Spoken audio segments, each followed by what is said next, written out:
అరే మీ అమ్మనో మీ అక్కనో మీ చెల్లినో ఇట్లా నిలిచిందని చూపిస్తే నువ్వు ఊరుకుంటావా?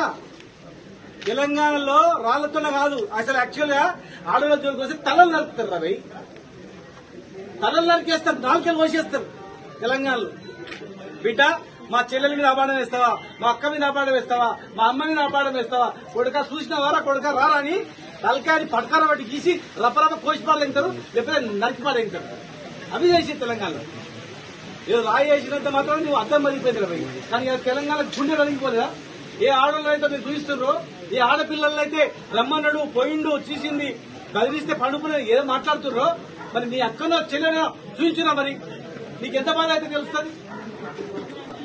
ఆడవాళ్ళ జోలికి రాకుండా నువ్వు మాట్లాడు, ఆడవాళ్ళ జోలి లేకుండా నువ్వు ఏదైనా దీ దమ్ముండి ఎదుర్కోవడానికి ఎవరే కానీ ఆడవాళ్ళ మీద నీచంగా చూపిస్తే తెలంగాణ సమాజం సహించదు.